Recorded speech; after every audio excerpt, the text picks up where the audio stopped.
성품에 대한 마지막 말씀을 함께 나누는데, 자, 지금 성품들이 좀 변하셨어요? 특히 같이 옆에 있는 사람들이 잘 알 것 같은데, 남편들이 좀 나아졌어요? 아내들이 좀 나아졌어요? 이거 어떻게 해야 되나?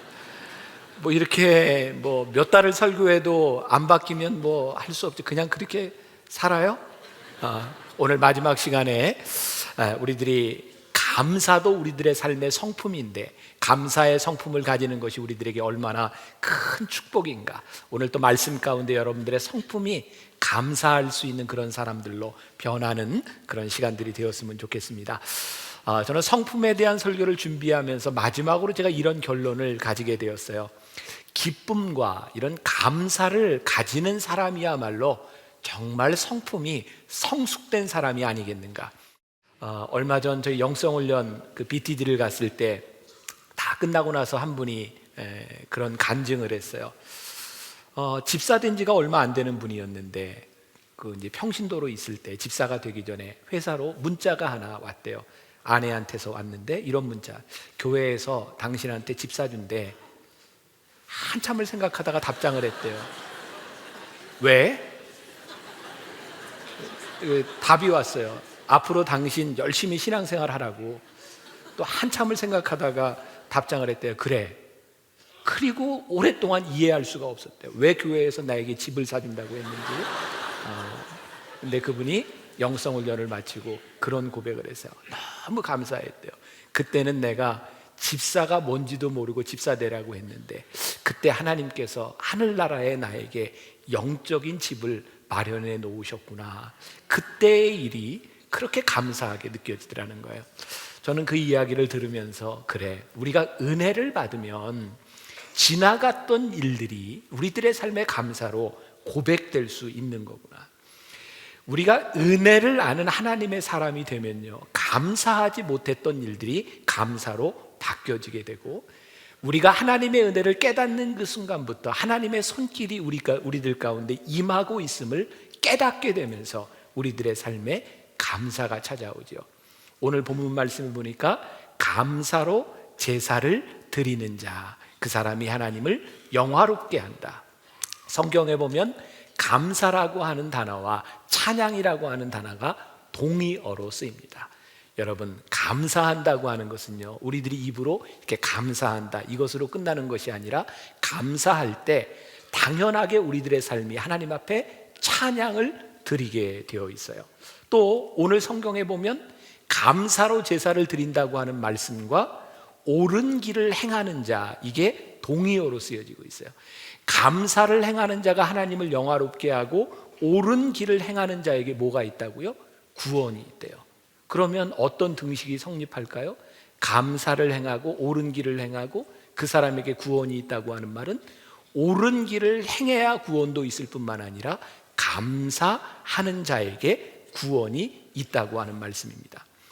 오늘 이 예배가 여러분들에게 찬양으로 감사로 드려지지 않는다면 여러분들이 구원받은 사람이에요?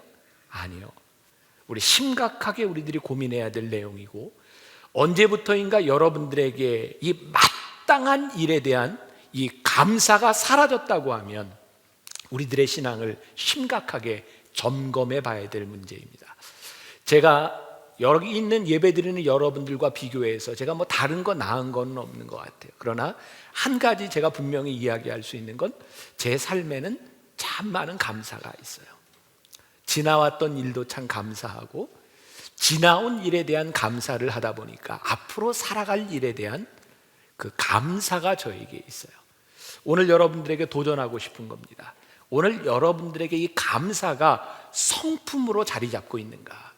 로마서 1장 21절에 보니까 이런 말씀이 있습니다. 하나님을 알되 하나님을 영화롭게도 아니하며 감사하지도 아니하고, 오히려 그 생각이 허망하여지며 미련한 마음으로 어두워졌나니. 하나님을 알기는 하는데 하나님을 영화롭게도 하지 아니하고 하나님께 감사하지도 않는 것, 어두워진 마음. 오늘 여러분들이 예배를 드리고 있는 이 시간에 우리들이 감사의 고백으로 드리지 못하고 있다고 하면 큰 신앙의 문제를 가지고 있는 거죠. 타락한 영혼의 특징이 뭐냐? 감사를 잃어버렸다는 거예요. 감사를 잃어버린 사람은 절대로 하나님을 영화롭게 하지 못합니다. 누군가 여러분들을 보고 있다고 할 때, 누군가 하나님을 모르는 사람들이 여러분들을 평가한다고 할 때 그 기준이 무엇이겠는가? 그것은 감사일 겁니다. 그가 하나님을 알고 있기 때문에 그 삶에 무슨 감사가 있는가? 하나님을 안다고 함에도 불구하고 그의 삶에 불만이 가득하다면 그가 하나님을 알고 있는 사람이겠는가? 감사하느냐, 감사하지 않느냐, 그것이 구원받은 사람의 삶을 사느냐, 그렇지 않느냐의 기준인 거죠. 성경의 위대한 인물 가운데 하나가 다윗입니다. 그는 하나님 앞에 축복을 받을 때뿐만 아니라 어려움 가운데 있을 때에도 그는 늘 감사의 고백을 드렸던 사람입니다. 시편 103편 1절부터 5절까지 말씀해 보니까 내 영혼아 여호와를 송축하라. 내 속에 있는 것들아 다 그의 거룩한 이름을 송축하라. 내 영혼아 여호와를 송축하며 그의 모든 은택을 잊지 말지어다. 그가 내 모든 죄악을 사하시며 내 모든 병을 고치시며 내 생명을 파멸해서 속량하시고 인자와 긍휼로 관을 씌우시며 좋은 것으로 내 소원을 만족하게 하사 내 청춘을 독수리같이 새롭게 하시는도다. 제가 언젠가 그 찬양 하나를 정말 오랫동안 반복해서 불렀던 기억이 있어요. 찬양하라 내 영혼아, 찬양하라 내 영혼아, 내 속에 있는 것들아 다 찬양하라. 감사하라 감사하라 내 영혼아, 감사하라 내 영혼아, 내 속에 있는 것들아 다 감사하라. 찬양하라 내 영혼아. 뭐가? 내 속에 있는 것들아 감사하라 내 영혼아. 이 찬양과 감사는 우리들의 겉모습으로 하는 것이 아니라 내 속에 있는 내 영혼이 찬양하고 하나님께 감사하는 것. 여러분, 감사하는 것이 축복이라는 생각이 들지 않으세요? 여러분, 아무리 가진 것이 많이 있어도 여러분들이 감사를 잃어버렸다면 가진 것이 축복이겠습니까? 여러분들이 자녀를 키우면서 자녀가 이렇게 커가고 나에게 이런 자녀가 있는 것이 너무 감사할 때 그것이 축복이지, 내 자녀를 키우며 나에게 축복하지 못하는 것, 불만이 우리들 속에 있다면 그 자녀가 축복이겠습니까? 여러분들이 신앙생활을 하면서 여러분들이 몸담고 있는 이 교회가 감사해야 축복이지, 이 교회가 이 믿음의 터전이 여러분들에게 불만족스럽다고 하면 하나님을 믿는 예배드리는 이곳이 여러분들에게 축복일 수 있겠습니까? 여러분들이 가지고 있는 것이 축복이 아니었던 것을 축복으로 바꾸어 놓을 수 있는 놀라운 일, 그것이 우리들 속에 만들어지는 감사의 성품. 지금 여러분들이 살아가는 여러분들의 인생 가운데 불만족스러웠던 일들이 하나님 앞에 축복으로 바뀌어질 수 있는 것은 여러분들의 입술과 여러분들의 영혼이 감사할 수 있을 때 우리들이 누릴 수 있는 특권이 아니겠는가? 저는 성숙한 사람의 감사, 성숙한 사람의 감사는 미래를 향한 감사가 포함되는 것인 것 같아요. 오늘 본문에 감사, 그것이 하나님을 영화롭게 한다 그랬어요. 감사로 드리는 제사가. 우리들이요, 우리들의 미래를 감사하면 우리의 미래를 통해서 하나님이 영광을 받으세요. 여러분들 한번 상상해 보세요. 여러분들의 삶을 통해서 하나님이 영광을 받으신다. 그게 무슨 일일까요? 누군가가 우리들의 삶을 바라보며 야, 하나님은 정말 살아계시구나, 야, 하나님이 그의 인생 가운데서 이렇게 역사하시는구나, 하나님을 알지 못하는 사람을 통해서 그런 고백이 일어날 때 하나님이 영광을 받으세요. 여러분들의 미래에 일어날 일들 가운데서 하나님을 알지 못하는 사람이 하나님을 영화롭게 하는 거예요. 와, 그의 인생을 보니 하나님이 그의 삶에 그렇게 함께 하시는구나. 우리 예수님을 보면 이 땅에 공생애를 사실 때 미리 이루어질 일에 대해 감사하시는 예수님의 모습이 몇 군데가 나와 있어요. 마태복음 14장에 보면 오병이어의 기적이 나와 있어요. 물고기 2마리와 보리떡 5개를 가지고 5천 명을 먹이신 사건이죠. 예수님께서 빈들에서 이렇게 복음을 전하고 계실 때 제자들에게 이야기하죠. 저기 있는 사람들을 먹여야 될 텐데 어떻게 좀 해봐라. 그랬더니 제자들이 뭐라고 얘기하죠? 예수님, 지금 빨리 돌려보내시는 게 좋겠습니다. 예수님은 먹이고 싶은데 제자들은 돌려보내자요. 왜? 자기들이 가지고 있는 것이나 환경을 봐서는 도저히 먹일 수 있는 방법이 없는 거예요. 근데 예수님께서 또 참 특이한 얘기를 하시죠. 너희들이 가지고 있는 것 가지고 좀 어떻게 해보자. 지금 제가 성경을 풀어서 얘기하는 거지 예수님이 이렇게 말씀하신 건 아니에요. 좀 어떻게 좀 해보자. 그랬더니 제자들이 우리가 가진 것이라고는 물고기 2마리와 보리떡 5개밖에는 없습니다. 그리고 그걸 가지고 오죠. 예수님께서 축사하셨다라고 되어 있어요. 축사가 뭔가요? 축복하시고 감사하셨다. 예수님께서 제자들에게 좀 우리 어떻게 해보자 그랬더니 제자들이 이 사람들을 돌려보내는 게 좋겠습니다. 왜냐하면 우리들이 가진 것이 없으니까요. 그런데 예수님께서는 그들이 가지고 있었던 별것 안 되는 오병이어를 가지고 축복하시고 예수님께서 감사하셨다. 그리고 났더니 일어났던 기적이 뭐예요? 오병이어의 기적, 5천 명을 먹이고 남는 기적이 그 가운데서 일어납니다. 제가 말씀을 준비하면서 저에게 떠올랐던 생각이 이런 문구였어요. 감사의 성품은 기적을 창조하는 능력이 있다. 지금 여러분들 아멘 해야 될 타이밍입니다. 다시, 감사의 성품은 기적을 창조하는 능력이 있다. 여러분들의 미래를 향해 여러분들이 감사의 고백을 할 때 그 고백으로 인하여 여러분들의 미래가 능력이 된다고 하는 사실이 얼마나 놀라운 복음인가 이 말이에요. 예수님께서 요한복음 11장에 보면 또 죽은 나사로를 살리셨던 장면이 나오고 있습니다. 그 마리아와 마르다가 예수님에게 와서 이야기하죠. 예수님, 조금만 일찍 오셨더라면 우리 오라비가 죽지 않을 수도 있었을 텐데. 예수님께서 정말 불쌍히 여기는 마음을 가지고 죽은 나사로를 위해 기도합니다. 근데 예수님께서 기도하실 때, 하늘을 우러러 기도하실 때 감사하며 하나님께 영광을 돌리며 기도하셨어요. 그리고 나서 예수님이 뭐라고 얘기하세요? 나사로야, 나오라 그랬어요. 별로 안 놀라는 표정인데요, 예수님은요 먼저 감사하셨고 그 감사에 대해서 명령하셨어요. 우리들에게 신앙에 대한 놀라운 도전 아닙니까? 지금 여러분들이 이것이 이루어져야 될 것에 대한 감사의 고백을 드리려고 하는 것이 아니라 하나님께서 행하실 일에 대한 감사를 선포하라는 거예요. 하나님께서 그 선포한 일에 대한 감사에 대한 기적을 이루시겠다고 하는 말씀이에요. 왜? 우리들이 가지고 있는 능력이 아니라 하나님께 감사하는 그 감사의 고백을 하나님께서 받으시기 때문에 그래요. 이것이 믿음이.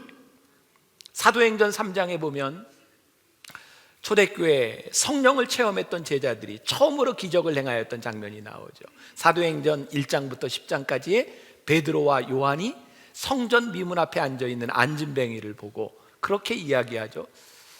그 안진뱅이에게 줄 수 있는 돈이 없는 거예요. 그래서 나에게 은과 금은 없으나 내게 있는 것으로 내게 명하노니 일어나 걸으라. 그러면 손을 잡아 일으킵니다. 그랬더니 그 안진뱅이가 걷기도 하고 뛰기도 합니다.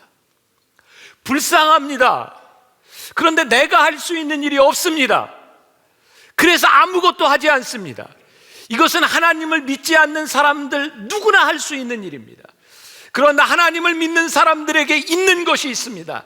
나에게 은과 금은 없습니다. 나에게 능력이 없습니다. 그러나 나에게 예수의 이름이 있습니다. 나사렛 예수의 이름으로 명하노니 일어나 걸으라. 그에게 가지고 있는 것 나사렛 예수 그리스도의 이름을 가지고 우리 하나님께서 능력을 행하십니다. 그래서 감사하는 자에게 기적이 일어나는 겁니다. 누군가 그런 얘기를 했죠. 교회는 기적이 상식처럼 일어나는 것이 교회이다. 오늘 여러분들의 삶의 기적이 상식처럼 일어날 수 있는 이유가 있다면 여러분들의 감사를 통해 감사의 기적이 일어나게 될 것이라는 사실입니다. 우리가 잘 알고 있는 모세는 상처가 있었던 것 같아요. 여러분들도 살아가면서 많은 거절에 대한 상처, 이루지 못한 것에 대한 좌절감들이 있을 거예요. 모세가 정말 뭔가를 해보려고 했던 그때 자기 민족을 사랑하는 마음으로 자기 민족 히브리 민족이 애굽 사람에게 맞는 걸 보고 그 애굽 사람을 때려 죽이고 이 민족을 향해 내가 뭔가를 해보자고 했는데 그의 꿈을 이루지 못했어요. 오히려 모세는 도망자가 되죠. 왜? 자기는 민족을 위해서 일했는데 히브리 사람들이 네가 우리의 심판관이냐, 네가 우리도 죽이려고 하느냐, 두려워서 떠나갑니다. 그때 그는 힘이 있었고 젊음이 있었고 그는 무언가를 할 수 있다고 생각했는데 그는 좌절했고 거절당했습니다. 근데 하나님께서 모세를 부르시죠. 미디안 광야에서 하나님이 모세를 좀 쓰시겠다는 겁니다. 근데 모세는 계속 못하겠다는 거예요. 그의 마음에 상처가 있었거든요. 제가 이렇게 힘이 있고 능력이 있을 때도 못했는데 지금 저를 어떻게 쓰시겠다고 합니까? 저 못합니다. 그래서 못하는 이유를 계속 대죠. 게다가 나는 말도 잘 못합니다. 근데 하나님이 야, 이제 네 형 아론도 붙여줄게. 아, 저 못해요. 제가 뭘로 합니까? 근데 하나님께서 모세에게 물으십니다. 내 손에 들고 있는 게 뭐냐? 뭐를 들고 있었어요? 지팡이를 들고 있었어요. 근데 그 지팡이가 뭐 하는 지팡이에요? 양치는 지팡이. 그 지팡이를 던져라. 그 던졌더니 뱀이 되죠. 다시 하나님께서 집으라. 지팡이가 됩니다. 성경에 이런 건 나와 있지 않은데 제가 보기에 그런 것 같아요. 하나님께서 모세에게 지팡이를 던지라 라고 했던 것은 네가 그렇게 쓸모없게 생각하는 양치는 지팡이를 던져라. 그건 네 지팡이 던지고 하나님께서 다시 집어라 라고 했을 때 똑같은 지팡이가 양치는 지팡이가 아니라 능력의 지팡이가 돼요. 그 순간부터 지팡이를 들어서 바다를 치고 반석을 치며 기적이 일어나기 시작합니다. 모세에게 가지고 있는 똑같은 지팡이였지만 그 지팡이를 모세가 쓰는 것이 아니라 하나님이 쓰시기 시작했어요. 그 지팡이는 능력의 지팡이가 됩니다. 오늘 여러분들 가운데 가지고 있는 상처들이 여러분들의 감사를 가로막습니다. 여러분들 미래에 대한 소망을 가로막습니다. 그러나 하나님께서는 우리들에게 계속해서 물으십니다. 내가 가지고 있는 것이 무엇이냐? 다른 것이 아니라 내가 가지고 있는 그곳에서 내가 시작하고 그것을 통해서 우리 하나님께서 역사하시겠다고 말씀하십니다. 그래서 오늘 우리들이 가지고 있는 것에 대한 기대가 생기고 우리가 가지고 있는 것에 대한 미래에 대한 감사의 고백을 통해 하나님께서 기적을 일으키시겠다는 거예요. 그래서 감사의 성품을 가지면 여러분들이 기적을 체험하게 될 것이라는 사실입니다. 오늘 여러분들에게 이 감사의 성품이 생겨지기를 간절히 소원합니다. 제가 언젠가 읽었던 낮은 울타리라고 하는 잡지에 사랑하기의 아름다운 이야기에 나오는 글인데 제가 이걸 좀 실감나게 여러분들에게 좀 읽어드렸으면 좋겠는데 잘 될까 모르겠어요. 이런 이야기입니다. 몇 달 전 집에 가려고 지하철 1호선 인천행을 탔던 날이었습니다. 자리에 앉아 있는데 신도림역에 이르자 문이 열리면서 어떤 아저씨가 큰 가방을 들고 타더군요. 겉모습을 보아하니 지하철 안에서 물건 파시는 분 같았습니다. 아니나 다를까 아저씨는 헛기침을 몇 번 하더니 특유의 목소리로 말을 시작했습니다. 자, 여러분 안녕하십니까? 제가 이렇게 여러분에게 나선 이유는 가시는 걸음에 좋은 물건 하나 소개해 드리고자 합니다. 자, 여러분 물건 보여드리겠습니다. 그리고 아저씨는 가방 속에서 물건을 꺼내 들었습니다. 자, 여기 플라스틱 머리에 솔 달려 있습니다. 이게 무엇일까요? 예, 칫솔입니다. 처음부터 말솜씨가 예사롭지 않았습니다. 다른 분들과 다르게 혼자서 묻고 답하는 그 모습이 재밌기도 하고 인상적이었습니다. 이걸 뭐하러 가지고 나왔을까요? 팔려고 가져나왔습니다. 한 개에 200원씩 5개 묶여 있습니다. 얼마일까요? 1,000원입니다. 뒷면 돌려보겠습니다. 영어로 써 있습니다. Made in Korea. 이게 무슨 뜻일까요? 수출했다는 겁니다. 수출이 잘 되었을까요? 망했습니다. 자, 그럼 여러분에게 한 개씩 돌려드리겠습니다. 말이 끝나기가 무섭게 아저씨는 칫솔을 사람들에게 돌렸습니다. 아저씨의 행동에 황당해하는 사람도 있고 아랑곳 없이 계속 잠을 자는 사람들도 있었습니다. 칫솔을 다 돌리고 난 뒤 아저씨가 하는 말, 자, 여러분 여기서 제가 몇 개나 팔 수 있을까요? 여러분들 궁금하시죠? 저도 궁금합니다. 잠시 후 알려드리겠습니다. 보면 볼수록 재미있는 아저씨, 나 역시 그 아저씨가 몇 개의 칫솔을 파는지 궁금한 나머지 아저씨가 지나갈 때마다 손님들의 손을 빤히 쳐다봤습니다. 돈이 있는지 없는지를 보기 위해서 은근히 많이 팔릴 것 같은 그런 기대감이 들었습니다. 잠시 후 돌린 칫솔과 돈을 다 걷어들인 아저씨가 말을 이어갑니다. 자, 여러분 칫솔 4개 팔았습니다. 얼마 벌었을까요? 4,000원 벌었습니다. 제가 실망했을까요? 안 했을까요? 예, 실망했습니다. 그리고 제가 여기에서 포기하겠습니까? 다음 칸 갑니다. 아저씨는 가방을 들고 유유히 다음 칸으로 갑니다. 저는 이 이야기를 보면서 참 재미있게 보면서 의미 있게 봤어요. 다음 칸이 있습니다. 지금 우리들이 실망한 일을 찾자면 얼마든지 찾을 수 있습니다. 그러나 우리들의 미래를 붙잡고 계시는 분 때문에 우리는 오늘도 다음 칸을 향해 갑니다. 오늘 우리들에게 미래가 없다면 어쩌면 우리는 가장 불쌍한 사람 중에 하나일지 모릅니다. 그러나 하나님은 앞으로 살아갈 우리의 미래를 붙잡아 주시겠다고 말씀합니다. 너희들이 감사로 예배하며 감사로 찬양하며 감사로 제사 드리는 자를 내가 영화롭게 하겠다고 말씀합니다. 오늘 여러분들이 감사로 고백하는 그 고백이 여러분들의 미래에 기적을 만들 수 있다고 말씀하십니다. 그래서 이 감사의 성품을 가진 사람들이 포기하지 아니하고 하나님의 기적을 체험하게 될 것이라는 사실이에요. 감사의 습관을 들이는 것, 그것이 우리들에게 중요합니다. 저는 이 감사의 습관을 가지게 되는 것이 영성 훈련이라는 생각을 합니다. 좋은 습관은 훈련을 통해서 우리들이 가질 수 있는 거거든요. 그래서 첫 번째로 여러분들이 감사의 성품을 가지기 위해서 늘 받은 복을 세어보는 습관이 우리들에게 필요해요. 우리 성가대 오늘 찬양대가 그런 찬양 불렀죠. 세상 모든 풍파 너를 흔들어 약한 마음 낙심하게 될 때에 내려주신 주의 복을 세어라.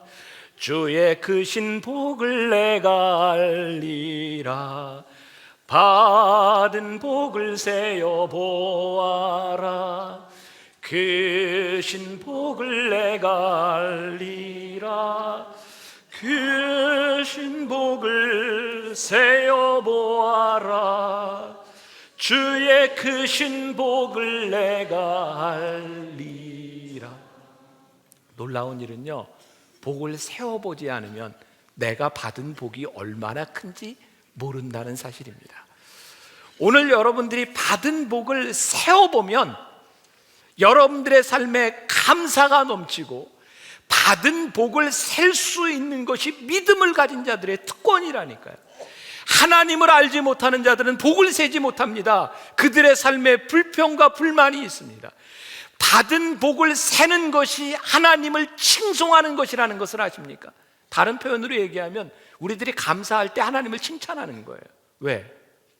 우리들의 삶에 행하신 일이 너무 감사하다, 하나님을 인정하는 것이고, 내가 너무 감사하다고 할 때 하나님이 행하신 일에 대하여 우리들이 하나님께 예배하는 것이고, 감사하는 것이 하나님을 칭송하는 것이고, 그래서 하나님은 우리의 감사를 통해서 영광을 받으시는 거예요. 여러분, 우리가 예수를 믿으면서 예배하며 하나님을 영화롭게 하고 싶습니까? 아니면 여러분들의 입술에 불평을 달고 싶으십니까? 우리가 얼마나 많은 불평을 가지고 하나님의 영광을 깎아내리고 있는지 몰라요. 여러분들의 삶에 받은 복을 세워보는 것, 그것이 얼마나 큰 축복인지. 두 번째, 받은 복을 세워볼 뿐만이 아니라 감사의 일기를 쓰는 것이 참 중요하겠다. 자, 이 감사의 일기라고 하는 것을 이렇게 쓰는 일기, 그것만을 의미하는 것이 아니라, 저는 우리 만나교회가 하고 있는 운동 중에 제일 복된 것 중에 하나가 감사저금통이라고 생각하거든요. 저희가 벌써 몇 년째 이 감사저금통 운동을 합니다. 아마 여러분들이 연말에 다 가져가셨을 거예요. 감사저금통에 우리들이 10원, 50원, 100원, 500원, 1000원, 만원 감사저금통에 돈을 넣습니다. 돈을 넣나요? 아니요. 우리가 왜 이거 하나요? 돈을 넣을 때마다 감사했던 일을 고백해 보자고 하는 거예요. 우리가 첫 해에 이 감사저금통을 모았습니다. 깜짝 놀랐어요. 정말 이렇게 많은 감사가 모일 수 있는가. 그때 1000원짜리, 만원짜리 이렇게 빼고 동전만, 제 기억에 4,500만 원 동전만 그렇게 모였어요. 여러분, 우리 교회하고 연관되어 있는 은행에서 그 동전세느라고 일주일 동안 업무가 마비됐다는 사실을 아십니까?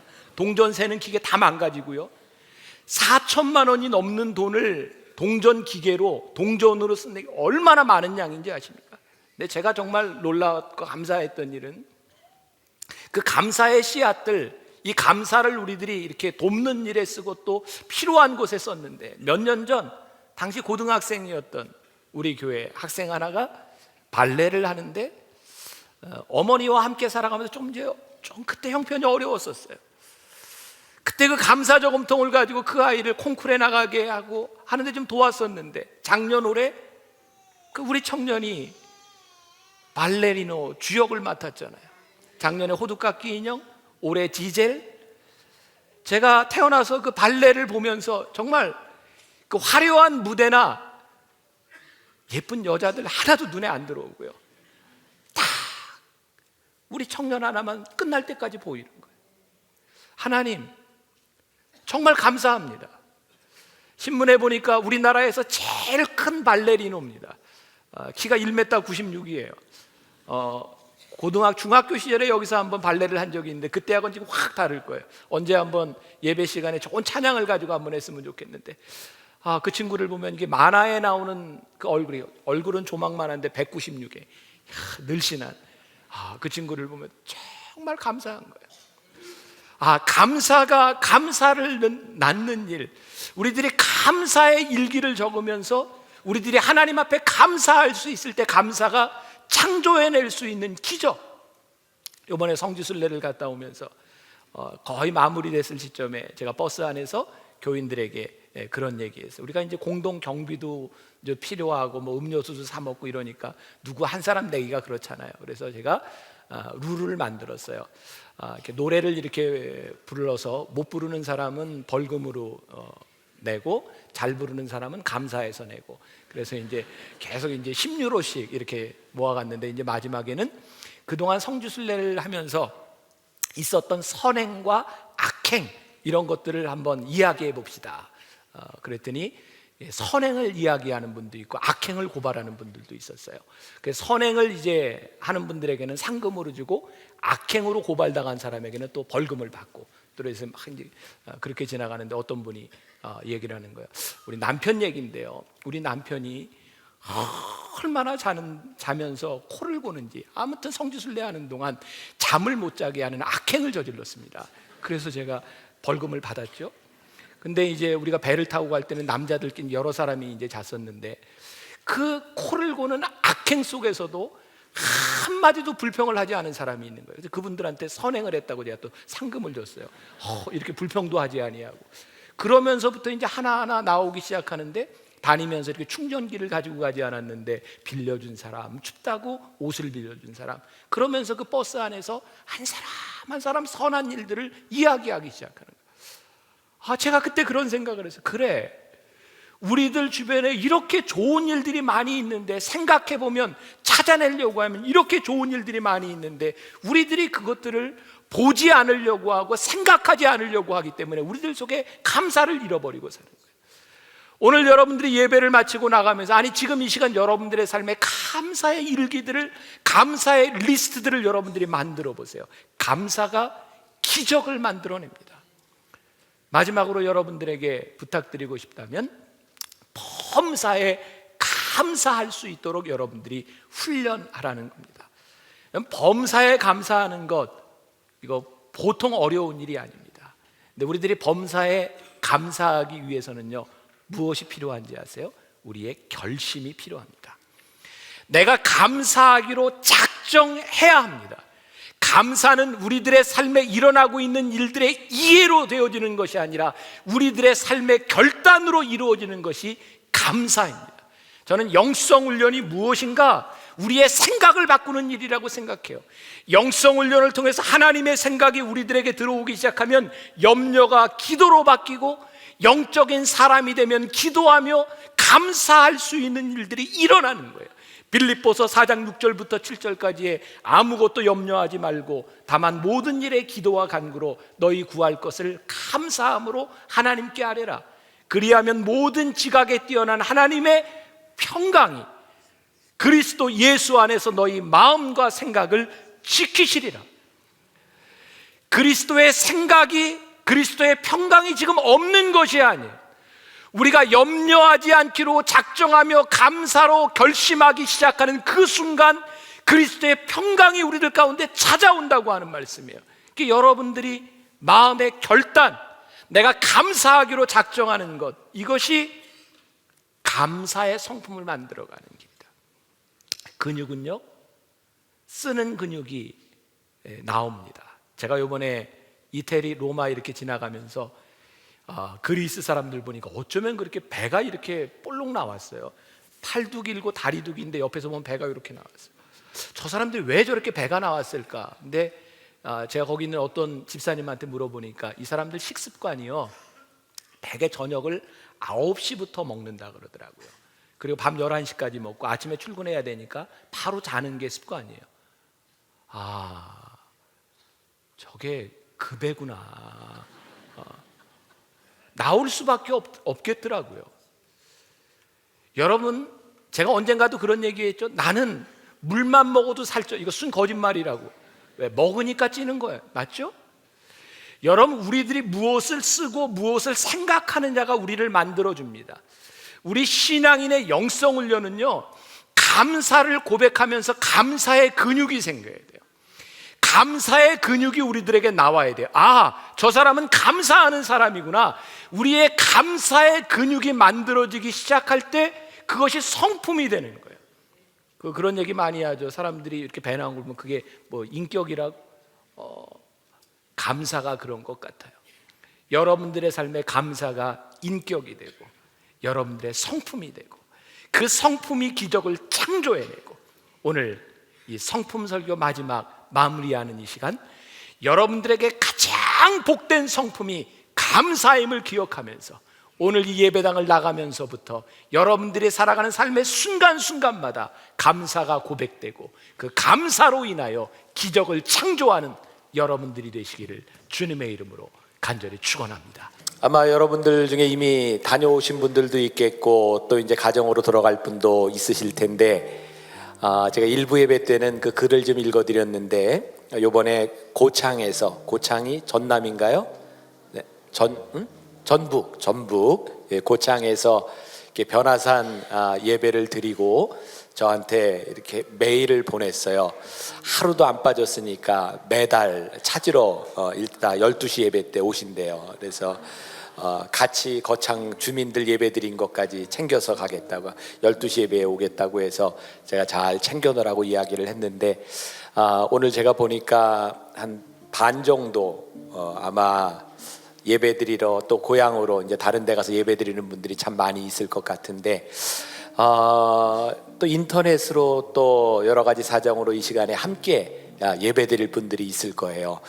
여러분들이 또 인사하는 걸 보면 많은 분들에게 또 힘이 되고 격려가 될 것 같은데, 우리들이 다른 곳에 있지만 우리 함께 예배하는 우리 공동체 모두에게 우리 축복합니다. 한번 인사해 주면 좋겠습니다.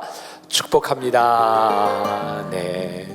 그리고 우리 교인들이 아무래도 많이 이제 귀향을 해서 갔지만 이 가운데는 또 여기에 찾아오셔서 방문하셔서 예배드리는 분들도 있을 것 같은데, 가족을 방문해서 예배드리는 분 한번 손들어 보세요. 네, 손들어 보세요. 괜찮아요. 네, 아유 잘 드셨어요. 일어나 보세요. 네, 일어나 보세요. 네, 일어나 보세요. 자, 우리 한 가족들, 우리 함께 예배하는 여러분들을 주님의 이름으로 축복합니다. 박수하겠습니다. 감사합니다. 네, 자리에 앉으시고 여러분들 교회처럼 편안한 마음으로 예배 드리시고 풍성한 마음으로 돌아가는 날이 되기를 바랍니다. 이제 우리 올드 앤 뉴 시리즈 마지막 시간입니다. 제목은 어찌 아니 감사, 감사에 대한 말씀을 함께 나누려고 합니다. 먼저 여러분들을 향해서 그런 말씀을 드리고 싶어요. 여러분들 풍성한 하나님의 은혜를 한번 생각해 보세요. 우리가 신앙생활을 하면서 하나님을 믿으면서 가장 불행한 것은 하나님을 믿는 사람으로서 누려야 될 특권을 누리지 못하는 것입니다. 하나님을 믿는 사람들이 누려야 될 특권, 그것은 감사예요. 저는 이 예배 시간의 절정, 최고의 순간이 무엇일까? 그것은 예배 드릴 때 감사하는 마음이 들 때입니다. 여러분들이 찬양할 때, 말씀을 들을 때, 기도할 때 여러분들이 하나님 앞에 감사하는 마음이 들 때 그 예배는 최고의 예배가 될 수 있을 것 같아요. 우리가 오늘 읽은 본문 말씀 에베소서 2장 7절 말씀에 보니까 이는 그리스도 예수 안에서 우리에게 자비하심으로써 그 은혜의 지극히 풍성함을 오는 여러 세대에 나타내려 하심이라. 지극히 풍성함을 오늘 여러분들에게 나타내기를 원하시는 것이 하나님의 뜻이라고 말씀하고 있어요. 혹시 이 이야기를 들으면서 여러분들 가운데 마음속에 이런 항변하는 분이 있을지 모르겠어요. 내가 감사하기에는, 내가 지금 하나님께 예배하기에는 내가 너무나 가혹한 시련, 가혹한 아픔을 지니고 있다고. 여러분들 너무 많이 들었던 이야기가 제가 말씀을 준비하면서 이건 정말 실제적인 일이 아니겠는가 생각되는데, 제일 무서운 것이 무엇일까요? 우리가 아픔을 느끼지 못하는 거예요. 아픔을 느끼지 못하는 것은 두 가지. 우리들이 살아가면서 이런 감정을 느끼지 못하는 것은 두 가지. 하나는 양심의 화인을 맞았거나, 또 하나는 우리들이 아픈데도 아픈 것을 모르고 살아가는 것. 요즘 이렇게 교인들을 보면 여러분들이나 저나 아마 이제는 다 오래 살아서 오래 살면 살수록 암에 걸리는 사람이 많은 거죠.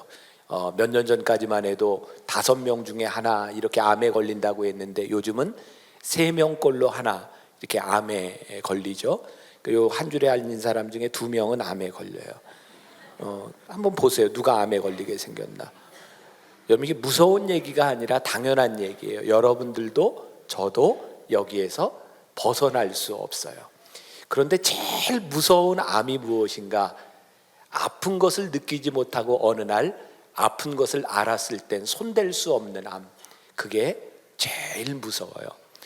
처음 시작이 됐을 때 아픈 통증을 느끼면 치료할 수 있지만 아픈 것을 모르고 나중에 손댈 수 없는 것처럼 무서운 것이 없어요.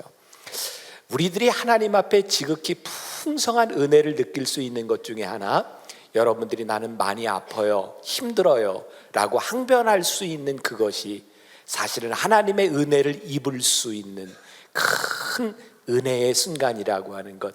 그것이 우리들에게 느껴질 수 있을 때 그곳에서 우리는 또한 감사를 할 수 있어요. 데이비드 브린클리라고 하는 사람이 이런 말을 했습니다.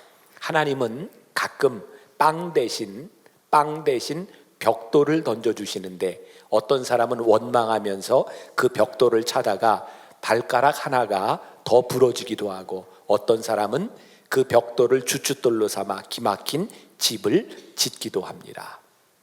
한번 생각해 보세요. 우리들이 지나가는 그 길, 여러분들이 오는 이 길가에 벽돌이 다 있었을 텐데, 있었으면 누구나가 그 길을 지나왔을 텐데, 이놈의 벽돌 하고 발로 차보세요. 어떻게 될까요? 아파요. 그런데 그 벽돌을 치워놓고 그 벽돌을 사용할 수 있는 사람에게는 그 벽돌이 아픔이 아니에요. 오늘 성경이 우리들에게 가르쳐주는 우리의 신앙이 무엇이냐면, 너희들이 고난에 맞서서 고난을 때리고 고난 때문에 불평하는 것이 아니라 하나님께서 왜 우리들에게 그 고난을 주셨는지, 그 고난이 우리들에게 유익이 되는 것을 느낄 수 있는 사람들에게 고난은 특별한 의미를 가질 수 있어요. 명절이 되면 우리 가족들이 모여서 어른들을 생각하죠. 저도 어제 우리 가족들과 함께 아버님 산소에 가서 예배드리고 그리고 왔는데, 저희 사남매를 키울 때 저희 아버님이 늘 우리들에게 하셨던, 근데 이번에는 새롭게 다가왔어요. 늘 저희들에게 그랬거든요. 감사해라, 감사해라. 근데 저희 아버님이 늘 감사하라고 이야기할 때 감사해라 이렇게 얘기하지 않으셨어요. 감사해라, 감사해라. 뭐가 틀린지 아세요? 뭐가 틀리죠? 제가 얘기할게요. 네. 지금 생각해 보니까 저희 아버님이 감사해라 라고 한 번만 얘기하지 않으시고 감사해라, 감사해라 하셨던 이유가 제 마음속에 이번에 와닿았어요. 아, 그렇구나. 늘 우리들에게 감사하라고 하셨을 때는 우리 가정이 때로는 어려움을 당할 때 감사해라, 감사해라. 또 너무나 잘 될 때, 하나님이 우리 가정에 축복해 주실 때 감사해라, 감사해라 그러셨거든요. 감사는 우리들이 잘 될 때만 하는 것이 아니고, 또 우리들이 어려울 때만 감사로 극복해 나가는 것이 아니고, 어려울 때, 잘 될 때 감사해라, 감사해라. 오늘 여러분들이 어떤 것에서 감사할 수 있을지 모르겠어요. 지난 금요일에 우리 교회 부목사님 오성선 목사님이 금양로 기도회에서 설교를 하는데 제가 기억에 남는 말씀이 있어요. 하나님께 우리들이 어떤 상황 가운데도, 모든 상황 가운데 우리들이 하나님을 찬양할 수 있다. 근데 그 이야기를 하면서 지난주 금요일의 주제가 예수님의 제자 중에 가룟 유다였거든요. 가룟 유다 참 다루기 힘든 사람인데, 성경을 이렇게 보니까 가룟 유다의 마음속에 사단이 들어갔고요, 때로는 베드로에게도 사단이 들어갔는데, 언제 사단이 들어갔는가? 예수님과 함께 있을 때 사단이 들어갔다. 그러면서 깨닫게 된 게 있어요. 우리가 모든 상황에서 하나님을 찬송하고 감사할 수 있지만 사단도 모든 상황에서 우리 가운데 들어와요. 무섭고 두려운 일이기도 해요. 우리들에게 경각심을 불러일으키는 일이기도 해요. 그래서 오늘 우리들에게 정말 우리들이 감사하고 하나님 앞에 나아갈 수 있는 것은 우리들의 삶의 믿음의 결단. 제가 어제 우리 처갓집 식구들하고 저녁 식사를 같이 했는데, 처가 식구들이, 우리 처남들이 교회를 나와요. 그래서 이번 변화산 기도에 아이들이 이렇게 이제 메달도 다 받고 이제 12개 모으고 뭐 그런 이야기를 하는데, 제가 우리 처남한테 그랬어요. 그래, 요번에 무슨 붉은 줄 내렸어? 그랬더니 요번에 못 내렸대요. 그래서 제가 지난주에 설교도 못했잖아요. 일부 예배 영상으로 들어요. 정말 내가 이렇게 목이 터지라고 그렇게 붉은 줄을 내리라고 그렇게 했는데, 붉은 줄을 처남이 안 내리면 어떻게 하냐. 내가 정말 목회를 해야 될지 말아야 될지 모르겠다. 근데 팔에 상처가 있어요. 그래서 이렇게 그 뭐냐고 그랬더니, 지금 이제 직장을 다니면서 새벽 예배를 애들하고 안 빠지기 위해서 링겔을 2번을 맞았는데 이게 터져가지고 시퍼렇게 된 모습을 보았어요. 그래, 붉은 줄은 못 내렸을지 모르지만 그 상처가 흔적이다. 제가 그런 이야기를 했는데, 이번 변화산을 지나오면서 제가 정말 우리 성도들을 위해서 간절히 기도하고 외쳤던 게 뭐냐면, 하나님, 이들의 삶 가운데 믿음의 붉은 줄이 내리게 하여 주시사 어떠한 상황 가운데도 하나님이 함께 하시는 은혜를 경험하게 하여 주옵소서. 오늘 여러분들이 이제 가족들과 함께 만나서 이 명절을 지나면서 여러분들이 고백할 수 있는 여러분들의 믿음의 고백, 감사의 고백이 여러분들에게 있어야 돼요. 사도 바울은 고린도전서 15장 10절에서 그러나 내가 나 된 것은 하나님의 은혜로 된 것이니 내게 주신 그의 은혜가 헛되지 아니하여 내가 모든 사도보다 더 많이 수고하였으나 내가 한 것이 아니요 오직 나와 함께 하신 하나님의 은혜로다. 나 된 것이 하나님의 은혜인데, 그래서 내가 모든 사람들보다 더 수고했는데 그것은 내가 한 것이 아니라 내 안에 계신 하나님께서 하신 일이라고. 여러분, 이게 얼마나 놀라운 믿음의 고백입니까? 제가 우리 교인들을 신방하거나 기업처에 갔을 때 설교하면서 제일 많이 이야기하는 감사가 있어요. 첫 번째는 에벤네셀의 하나님, 두 번째는 임마누엘의 하나님, 세 번째는 여호와 이레의 하나님. 에벤네셀의 하나님이 어떤 하나님이신가요? 하나님께서 여기까지 우리를 인도하셨다. 자, 오늘 여러분들이 이 예배 시간에 여러분들 마음속에 꼭 생각해 보아야 될 것이 있어요. 하나님이 여러분들을 여기까지 인도해 주셨나요? 저희는 이번에 산소에서도 우리 처가 모임에서도 부른 찬송가, 명절 때는 우리는 늘 똑같아요. 지금까지 지내온 것 주의 크신 은혜라, 한이 없는 주의 사랑 어찌 이루마라.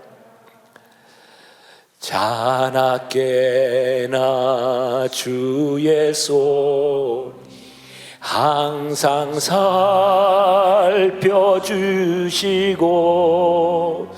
모든 일을 주 안에서 형통하게 하시네. 자나깨나 주의 손이 우리들의 삶에서 모든 것이 형통하시는 일. 그런데 이 에벤네셀의 이 하나님이 사무엘상 7장 12절에 등장하고 있는데, 사무엘이 돌을 취하여 미스바와 센 사이에 세워 이르되 여호와께서 여기까지 우리를 도우셨다 하고 그 이름을 에벤네셀이라 하니라. 여기에 기념비를 세웠어요. 근데 이 사무엘이 이스라엘 백성을 이 미스바로 불러 모았을 때가 언제냐면 블레셋과의 전쟁을 앞에 놓고 그들과 싸워야 될 때였어요. 전쟁에 승산이 있는지 없는지 이것은 치열한 전투고 목숨을 건 전투예요. 근데 사무엘이 이스라엘 백성을 다 불러놓고 이야기한 것이 무엇이냐면, 우리들이 이 블레셋과의 전쟁을 앞에 놓고 있는데 하나님께서 우리를 여기까지 인도하신 것을 보라는 거예요. 아직 전쟁을 하기 전에 여기까지 인도하신 것을 보라는 거예요. 왜 보라고 했을까요? 하나님께서 우리를 여기까지 인도하셨으면 하나님께서 블레셋과의 전쟁에서도 앞으로 우리들에게 어떻게 하실 것을 너희들이 예상할 수 있지 않겠느냐. 여러분들이 여기까지 인도하신 하나님의 은혜를 감사할 수 있을 때 여러분들의 현재와 미래가 달라질 수 있어요. 그래서 사무엘은 이스라엘 백성들을 다 불러놓고 하나님이 우리를 여기까지 인도하셨노라고 거기에 기념비를 세우고 그들이 섬기고 있었던 바알과 아스다롯을 다 제하고 우리는 여호와만을 섬기겠노라고 결심하며 여기까지 인도하신 에벤네셀의 하나님을 고백해요. 오늘 우리가 읽은 본문 말씀 에베소서 2장 4절부터 7절까지 그 전에 보니까 왜 하나님의 긍휼하심이 풍성한가? 3절에 보니까 본질상 우리가 진노의 자식이었는데, 진노의 자식이었음에도 불구하고 4절에 긍휼에 풍성하신 하나님이 우리를 사랑하사 그 큰 사랑을 인하여 우리를 여기까지 인도하여 주셨다. 여러분들이 지금까지 살아왔던 여러분들의 삶, 여러분들의 삶의 족적을 바라보면 하나님께서 정말 우리를 여기까지 인도하여 주실 수 있었을까? 그런데 긍휼하심을 인하여 여기까지 인도하신 하나님을 바라보며 에벤네셀의 하나님을 고백하고 나니 내 미래가, 내가 살아갈 일들이 다르게 보여지죠. 제가 한때 등산을 참 좋아했던 때가 있습니다. 등산을 참 많이 다녔어요. 등산 참 힘들죠. 산을 올라가면서 등산을 안 좋아하는 사람들은 그런 이야기를 합니다. 올라가는데 너무 힘든데 내려오는 게 허무하다는 거죠. 그죠? 등산하면 뭐 이렇게 나지막한 산도 있지만 이 가파른 산을 올라가야 될 때도 있어요. 가파른 산을 올라갈 때는요, 몸을 세워서는 안 되죠. 땅에 딱 붙이고 이렇게 손을 붙잡고라도 이렇게 올라갑니다. 올라가다가 저는 등산을 하면서 제일 기분 좋은 게 언제냐면, 힘들게 올라가서 땀을 펄펄 흘리고 그리고 밑을 이렇게 내려보잖아요. 그러면 깜짝 놀래요. 이렇게 많이 왔어요. 정말 깜짝 놀래요. 그리고 내가 이렇게 힘들게 여기까지 올라온 걸 보면요, 올라갈 힘이 생겨요. 그리고 등산을 하면서 내가 땀을 뻘뻘 흘리면서 올라갈 때는 아무것도 보이지 않아요. 모르겠어요. 얼마나 몸이 건강한 사람은 그 산을 올라가면서 꽃도 예쁘고 뭐 산도 뭐 하늘도 푸르고 뭐 이런 걸 느끼면서 올지 모르지만, 저에겐 그런 여유가 없어요. 그런데 올라가서 내가 걸어왔던 그 길을 바라보면 그 길이 참 대단하기도 하고, 그 쉬는 시간 동안 주변이 보여요. 그게 내 수고를, 내 어려움들을 다 덜어내요. 내가 여기까지 왔네? 정말 밑을 바라보면 내가 여기까지 온 게 너무 신기한 거예요. 여러분들이 오늘 가족들과 모여서 여기까지 인도하신 하나님, 그 하나님이 보여야 돼요. 와, 여기까지 왔네? 그래서 오늘 여러분들이 힘을 얻을 수 있어야 돼요. 그래서 감사할 수 있어야 돼요. 그것이 에벤네셀의 하나님이에요. 여러분들이 잘 모르고 계신, 제가 중요한 사실을 하나 알려드리려고 하는데 가서 확인하거나 이러지는 마세요. 탈무드에 나오는 이야기입니다. 하나님께서 처음 이 세상을 창조하실 때, 새를 만드실 때 처음에 하나님이 새에게 날개를 달아주시지 않았대요. 모르셨죠? 새에게 날개가 없었대요. 근데 새는요, 날개 없는 자신에 대한 불만이 있었어요. 그래서 하나님을 찾아가서 이야기합니다. 하나님, 뱀은 독을 주시고 사자는 날카로운 이빨과 발톱을 주시고 말에게는 말 발굽을 주셔서 적들이 오면 싸울 수 있도록, 방어할 수 있도록 만드셨는데 왜 저는 날개를 없이 저는 왜 이렇게 만드셨어요? 그래서 하나님이 새에게 날개를 달아주셨대요. 근데 얼마 후에 새가 오더니 하나님한테 또 불평을 하더래요. 하나님, 왜 저한테 날개를 달아주셔서 이렇게 무겁게 날개를 지고 다니게 하냐? 하나님이 새에게 혼을 냈대요. 야 임마, 그 날개는 네가 지고 다니라고 너에게 만들어준 게 아니라 나르라고 만들어준 거야. 그것도 모르고. 여러분들 중요한 거 아셨죠? 새가 처음에 날개가 없었어요. 근데 날개가 생겼어요. 날개는 새에게 짐이 아니라 날개를 갖고 나르라고 하나님께서 만들어 주셨어요. 오늘 우리들이 참 무거운 짐들을 가지고 있어요. 근데 하나님께서 그 짐을 지고 살아가는 그것으로 끝나는 것이 아니라 그것이 너희들에게 얼마나 큰 감사가 되는지를 바라보라고 하나님이 우리들에게 말씀하세요. 저는 요즘 우리 분당에 사는 사람들 중에 제일 큰 걱정거리가 뭐냐면 아파트 값 떨어진 것 때문에. 아이고, 또 특히 비쌀 때 산 사람들은 그게 참 얼마나 힘들까. 저는요, 걱정을 안 해요. 집이 없어요. 여러분들에게 묻고 싶어요. 아파트 값 내려가서 걱정하고 사실래요? 집 없이 사실래요? 걱정거리는 우리들에게 있기 때문에 걱정해요. 요즘 사람들 참 많이 힘들어하는, 요번에 이제 귀향길 왔다 갔다 하면서 기름값이 너무 비싸요. 아유, 이놈의 기름값. 여러분들 차 없으면 기름값 걱정 안 하고 살아요. 여러분들이 걱정하고 있는 모든 것들은 여러분들이 하나님에게 주신, 하나님이 여러분들에게 주신 것 때문에 일어나고 있는 일들이에요. 여기까지 인도하신 하나님이 우리들에게 여기까지 베풀어 주신 은혜를 생각하며 여러분들에게 고통스러운 그 일들이 고통으로 끝나는 것이 아니라 지금까지 우리를 도우신 하나님의 은혜가 앞으로 우리를 도우실 것에 대한 기대로 살 수 있을 때 우리는 감사를 누리며 살아갈 수 있지 않을까. 에벤네셀의 하나님, 두 번째 임마누엘의 하나님을 기억하세요. 오늘 본문 말씀 5절에 보니까 허물로 죽은 우리를 그리스도와 함께 살리셨고 너희는 은혜로 구원을 받은 것이라 라고 말씀하고 있어요. 우리로 하여금 하나님이 살리셔서 그것이 과거의 일회적 사건으로 끝나게 하신 것이 아니라 우리를 살리셔서 구원받은 백성으로 하나님의 은혜로 우리로 하여금 살게 하신 것, 그것이 임마누엘의 은혜예요. 은혜를 입은 자로 구원자의 삶을 산다는 것, 그것이 임마누엘 하시는 하나님을 우리들이 경험하고 살아가는 거예요. 우리 주님께서 승천하시기 전에 이 세상에 계실 때 우리들에게 약속해 주셨어요.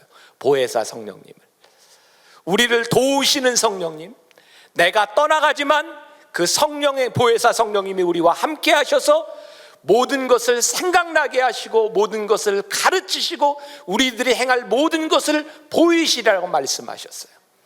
그 말 가운데는 무엇이 포함되어 있나요? 우리가 결정하기에는 너무 힘든 일들, 우리의 앞에는 너무나 어려운 일들, 그 일들이 있을 거지만 보혜사 성령님께서 우리와 함께 하셔서 우리를 인도하실 것이라고 하는 현존하시는 하나님을 우리들에게 말씀해 주고 계세요. 로마서 8장 31절에 만일 하나님이 우리를 위하시면 누가 우리를 대적하리요? 여러분들이 살아가면서 임마누엘 하시는 하나님을 여러분들이 믿고 살아갈 때 우리들이 선포할 수 있어야 되는 거예요. 하나님이 나를 위하시면 무엇이 나를 대적할 수 있으리요?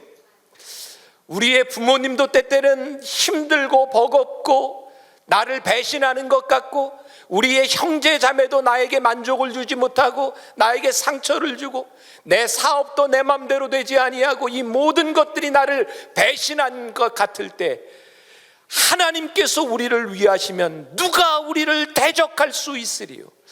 여러분들이 지금 임마누엘 하시는 하나님을 여러분들이 고백할 수 있을 때 누가 우리를 그리스도의 사랑에서 끊으리요? 아무도 우리를 끊을 수 없다고 하는 그것을 여러분들이 고백할 수 있을 때, 제가 오늘 새벽에 말씀을 준비하며 또 묵상을 하다가 제가 이렇게 잠깐 메모를 냈어요. 오늘의 현재가 그래 내일의 과거구나. 오늘 여러분들이 임마누엘의 하나님을 경험하면 여러분들이 내일 에벤네셀의 하나님을 고백할 수 있어요. 아, 그렇구나. 현재를 하나님과 동행하며 살아가면 지금까지 도우시는 하나님 에벤네셀의 하나님이 또 반복될 수 있는 거구나. 에벤네셀의 하나님, 임마누엘의 하나님, 그 하나님이 우리들 가운데서 매일 반복되며 살아갈 수 있을 때, 아, 그래, 감사하라고 하는 말이 이 말씀이구나. 지금 많은 사람들이 한국교회 위기를 이야기해요. 힘든 때라고 이야기를 해요. 벌써 몇 년이 지나갔어요. 2006년도에 한국의 모든 교회들이 1907년 평양 대부흥을 생각하며 장대현 교회 거기에 있었던 회개의 운동을 생각하며 우리들이 새로워지자고 이야기를 했었어요. 그런데 지금 한국 교회는 많은 위기 가운데 있어요. 근데 저에게 소망이 되는 게 뭔지 아세요? 그래, 1907년도 이 땅을 뒤집어 놓았던 회개의 운동을 일으키셨던 하나님이 1970년대 빌리그레암 목사님을 통해서 여의도에서 우리들에게 엑스폴로 74 부흥의 불길이 터져 오르게 하셨던 하나님께서 지금 우리들에게 소망이 되시는 이유는 그때 역사하셨던 하나님을 오늘 우리들이 여기서도 고백할 수 있기 때문에, 우리의 다음 세대들이 이제 2012년을 기억하며 에베네셀의 하나님을 고백할 수 있을 때, 저는 어제 우리 가족들 모였을 때, 처가 식구들 모였을 때 제가 제일 많이 기도한 것이 뭐냐면, 하나님, 우리의 가정이, 우리의 가문이 하나님 믿음의 가문, 축복의 가문을 이루게 하여 주옵시고, 우리의 다음 세대들이 우리의 가문을 기억할 때에 하나님이 함께 하시는 축복의 가문이었노라고, 이 가정에 축복의 열매가 있는 가문이었노라고 고백할 수 있는 가정이 되게 하여 주옵소서. 이번 추석이 여러분들에게 그런 믿음의 고백이 있는 날이 되었으면 좋겠다. 세 번째, 여호와 이레의 하나님. 우리들에게 가장 큰 감사, 그게 무엇일까? 저에게 든 생각은 지금까지 지내온 하나님의 은혜도 귀하고 오늘 우리와 함께 하시는 하나님의 은혜도 귀하지만 우리의 삶을 예비하고 계신 하나님 때문에 오늘 우리들이 내일에 대한 기대감을 가질 수 있을 때, 우리의 삶은 정말 복된 하나님을 믿는 자만이 누릴 수 있는 특권을 누리는 것이 아닐까. 오늘 여러분들에게 묻고 싶어요. 여러분들은 여러분들의 삶에 얼마나 기대감이 있으세요? 기대감이 끝나는 것처럼 불행한 인생은 없어요. 여러분들 자녀에 대한 기대가 끝나버렸고, 여러분들 가정, 남편과 아내에 대한 기대감이 끝나버렸다면 여러분들은 정말 불행한 사람들이에요. 여호와 이레의 축복, 그런데 그 기대감은요, 우리들이 생각했던 기대감이 아니에요. 여러분 보세요. 기적이 무엇인가요? 기적은 여러분들이 원했던 것이 이루어지는 것이 기적이 아닌 것 같아요. 기적은요, 단순히 아직 일어나지 않을 일에 대한 하나님이 행하실 일에 대한 기대감, 그것이 기적이지, 지금 여러분들이 생각하는 그 기대가 이루어지는 것이 기적은 아니에요. 아브라함이 하나님의 명령을 듣죠. 내 아들 이삭을 제물로 드려라. 이게 무슨 의미예요? 지금까지 꿈꿔왔던, 하나님께서 계획해 놓으셨던 그 계획이 무너져 내리는 순간이에요. 하나님께서 아브라함에게 자손을 주시겠다고 이야기했고, 그리고 그의 아들 외아들 이삭을 주셨을 때 아브라함은 이 이삭을 통해서 하나님이 민족을 이루실 거라고 하는 기대를 가지고 미래를 바라보고 있었는데, 하나님이 그 아들을 제물로 죽이라는 거예요. 그 순간 그의 기대감은 다 깨어질 수밖에 없었어요.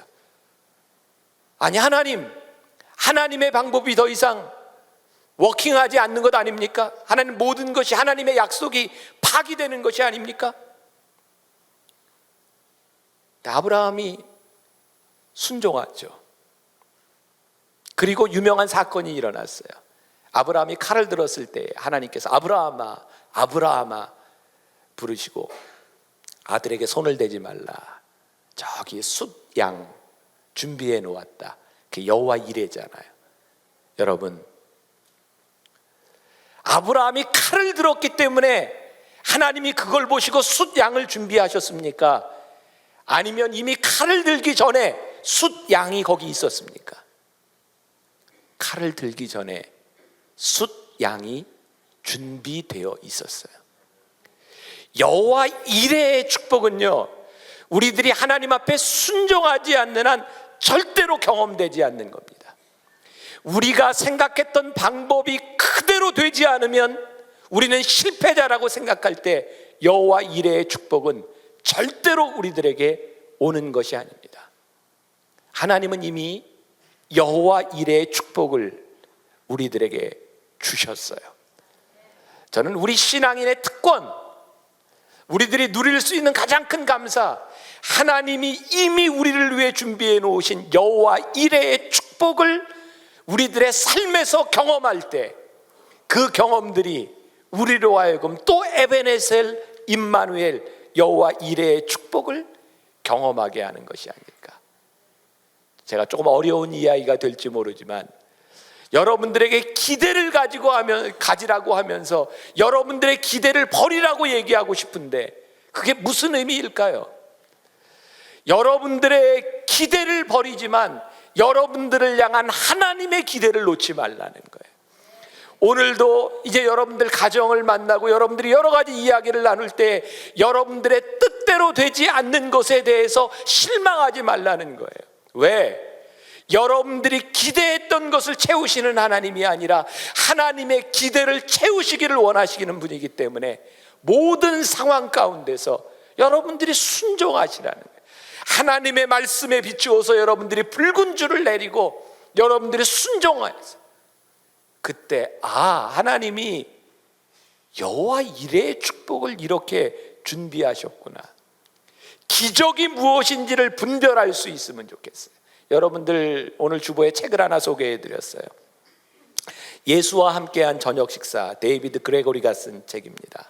그 책에 보면 이게 책이니까 어느 날 예수님께로부터 이 주인공이 초청장을 받아요. 얼마나 흥분됐겠습니까? 예수님이 직접 초청장, 저녁 식사하자고. 그래서 레스토랑에서 만나게 됩니다. 근데 이 사람이 믿을 수가 없어요. 여러분들 갑자기 초청장이 날라왔어요. 나 예수. 근데 너 나하고 언제 식사하자. 여러분 믿어지겠어요? 참 신기하죠. 예수 믿는다고 하면서 참 안 믿어지는 거죠. 저도 모르겠어요. 그런 게 날라오면 이게 누가 나를 함정에 이단 이런 생각부터 들 것 같아요. 근데 이 사람도 예수님의 초청을 받고 딱 갔는데 예수님이 진짜인지 아닌지 확인을 해보고 싶은 거예요. 그때 이 사람의 머릿속에 떠오른 게 있죠. 이 앞에 있는 사람이 진짜 예수님이라면 예수님이 행하셨던 기적을 행할 수 있을 거야. 그래서 예수님이 행하셨던 첫 번째 기적 뭔지 아시죠? 요한복음 2장에 예수님께서 가나의 혼인잔치에서 물을 포도주로 바꾼 거. 그래서 이 사람이 예수님에게 묻죠. 예수님, 이 앞에 있는 글라스의 물을 포도주로 바꾸실 수 있겠습니까? 역시 예수님 아주 심플하게 분명히 할 수 있지. 쉬운 일이지. 이 사람이 역시 예수님은 다르구나. 그때 예수님이 웨이터 포도주 가져와. 그래서 물이 포도주로 바뀌었어요. 놀랍지 않아요? 기적은요, 그것을 그 사람이 기대하는 것을 만들어주는 게 기적이야. 가나의 혼인잔치에서 물이 떨어졌을 때, 포도주가 떨어졌을 때에 물이 포도주가 되리라고는 아무도 생각할 수 없었어요. 근데 예수님께서 아무도 생각하지 못했던 그 일을 이루셨어요. 그것이 기적이에요. 이 사람은 예수님을 시험하고 있어요. 내가 원하는 것이, 내가 바라는 것이 될 수 있습니까? 쉬워요. 예수님이 아주 쉽게 바꾸셨어요. 예수님은 그런 분이 아니세요. 하나님은 우리의 기대를 뛰어넘어, 우리의 생각을 뛰어넘어 우리들의 삶에 놀라운 일들을 예비하신, 그래서 하나님을 믿는 사람들에게 풍성하신 하나님의 사랑은 우리의 예측과 기대를 채우는 것이 아니라 그것을 넘어서는 하나님의 은혜를 우리들이 경험하는 거죠. 그래서 큰 은혜를 아는 자들의 또 하나의 특권이 있다면 씨앗을 뿌리는 거예요. 제가 제일 좋아하는 말씀 중에 하나가 내 식물을 물 위에 던지라 여러 날 후에 도로 찾으리라. 아니, 물 위에 식물을 던지고 어떻게 찾아요? 무슨 방법으로 찾을 줄 아무도 몰라요. 그러나 우리는 믿음으로 에베네셀의 하나님, 임마누엘의 하나님, 여호와 이레의 하나님을 알기 때문에 내 식물을 물 위에 던져요. 여러 날 후에 하나님의 방법으로 찾아요. 여러분들의 오늘 삶에 여러분들이 하나님을 믿고 하나님의 은혜를 알고 풍성한 하나님의 은혜를 믿는 사람이라면 여러분들의 방법으로 씨앗을 뿌리는 거예요. 그리고 채우실 하나님의 은혜를 기대하는 거예요. 하나님은요, 틀림없이 우리의 인생에서 거두게 하세요. 어떤 구두쇠가 죽어서 천국에 갔대잖아요. 천국 바로 앞이죠. 지옥으로 가느냐 천국으로 가느냐 심사하고 있는데 죽어도 자기는 천국을 가야 되겠다는 거예요. 이 구두쇠가. 네가 무슨 선한 일을 했냐? 내가 죽기 전에 선한 일을 했다. 근데 조사하면 다 나와요. 여러분 나중에 천국 가서요, 다 나와. 근데 선한 일을 했다고 그러니까 뭘 했는데? 그랬더니 이 구두쇠가 내가 죽기 전에 우리 집에 온 거지한테 500원 내가 준 거 있다고. 그랬더니 천사장이 얘 500원 줘서 보내. 그래서 받아서 지옥 갔어요. 여러분, 하나님은요, 우리의 행위대로 보응하시는 분은 아니지만 우리의 한 모든 것들을 기억하시는 분이세요. 행위대로 살아간다면 어떻게 우리들이 구원받을 수 있겠습니까? 하나님의 풍성한 은혜, 그것을 믿기 때문에 우리들이 뿌렸던 그 모든 것에 대해서 하나님이 거두게 하신 은혜를 경험하는 것. 우리 첫 번째 우리 교회 리모델링을 할 때 우리 교회가 빚이 많이 있었어요. 근데 제가 태릉 선수촌에 예배를 인도하러 갔을 때 그 교회가 국가대표 선수들이 예배드리는 그 교회가 앞에는 법당이 있고 교회가 있는데 그렇게 허름하게 있는 것이 너무 마음이 아팠어요. 그래서 우리 교회 리모델링 하는 중에 장로님들하고 함께 합의를 봤죠. 우리 교회 리모델링 하는데 돈이 들어가지만 우리 선수촌 교회 리모델링 합시다. 리모델링을 해줬어요. 제가 처음 그 완공하고 예배 드리던 날 제가 몇 번 얘기한 적이 있는 것 같아요. 정말 예배 시간에 안 어울렸던 건 장미란 선수가 피아노 앞에 앉아 있는 거였어요. 정말 피아노가 저렇게 작을 수 있구나. 그리고 나서 시간이 많이 흘러갔어요. 그리고 그 선수촌 교회를 리모델링하고 우리 교회 목사님들이 한 달에 한 번씩 선수촌 교회 가서 늘 기도해요. 장미란 선수, 김재범 선수, 요번에 그 펜싱하면서 1초가 그 길었던 그 선수, 우리 교회 목사님들이 다 안수하고 그리고 기도했던 사람들, 이 교회에 왔던 사람들, 우리는 리모델링 그거 그냥 교회를 위해서 해준 것 같지만 거기에 기도하는 사람들이, 저는 이번 올림픽에서 정말 패자의 아름다움과 승자의 아름다움, 우리들이 이렇게 많은 크레딧을 다 까먹고 있는데 그곳에서 예배드렸던 믿음의 씨앗들이 떨어지지 아니하고 그곳에 하나님을 예배하는 자들을 통해서 하나님이 세우신 것을 바라보면서 정말 감사했어요. 우리가 어려울 때 했던 내 식물을 물 위에 던지라 라고 했던 것이 결코 헛된 일이 아니었구나. 하나님이 저에게 도전을 주세요. 요 며칠 우리 교회가 지금 리모델링 하면서 쉽지 않아요. 그러나 하나님, 우리가 식물을 물 위에 던지는 우리 교회를 위해서뿐만 아니라 우리가 식물을 물 위에 던지는 그 무엇을 하나님이 요구하고 계시는지 내가 귀를 열어야 되겠다. 하나님께 대한 기대를 가져야 되겠다. 사랑하는 여러분, 오늘 여러분들이 이 믿음의 기대, 에베네셀의 하나님, 임마누엘의 하나님, 여호와 이레의 하나님을 붙들고 여러분들이 가는 곳에서 감사의 기적이 일어나기를 주님의 이름으로 간절히 축원합니다.